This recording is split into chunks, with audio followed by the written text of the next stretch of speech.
Assalamualaikum warahmatullahi wabarakatuh. Selamat berjumpa kembali bersama saya Samsul Umar, praktisi pertanian di channel Maraja Organik. Teman-teman, hari ini kembali kita berjumpa dan saya berada di kebun. Jadi kami memiliki kebun untuk penelitian beberapa jenis tanaman.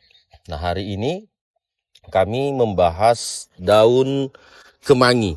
Jadi daun kemangi yang ada di depan saya ini adalah salah satu tanaman penghasil hormon atau biasa disebut dengan CPT, khususnya untuk jenis auksin dan sitokinin.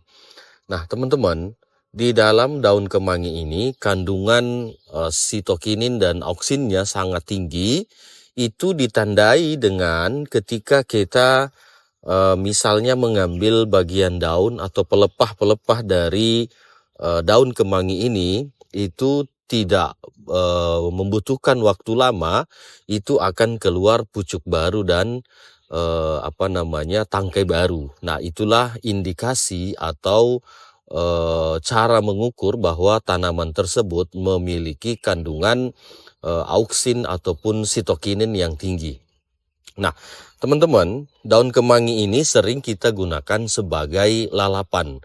Selain dari mempunyai rasa ataupun wangi yang khas pada daun kemangi ini, itu juga mengandung unsur-unsur makro dan mikro.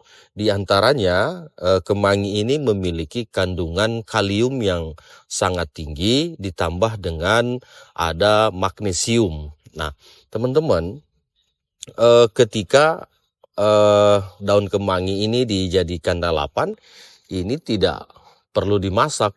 Ini kita langsung ambil daunnya, kita bersihkan, langsung kita konsumsi. Nah, biasanya ini kalau kami di Makassar itu dicampur dengan ikan bakar, biasanya seperti itu.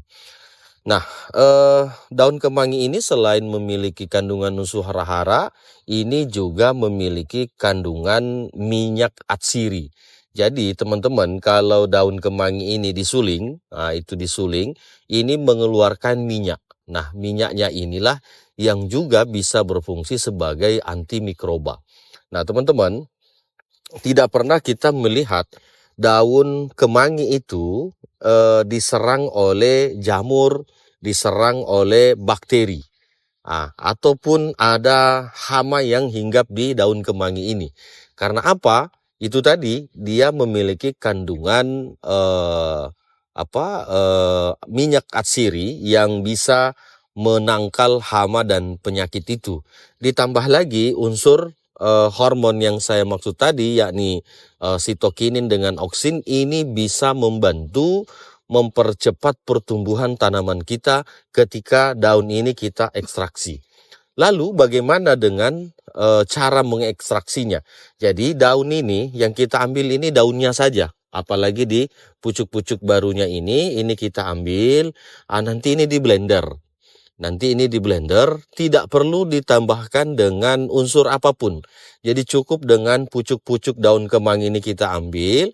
Misal kita mau membuat 1 liter, maka kita memerlukan sekitar 500 gram. 500 gram daun kemangi ini yang nantinya ini kita blender sampai halus. Jadi setelah halus disaring ampas-ampasnya, nah itu disemprotkan langsung ke tanaman dengan takaran 300 sampai 400 ml per tangki.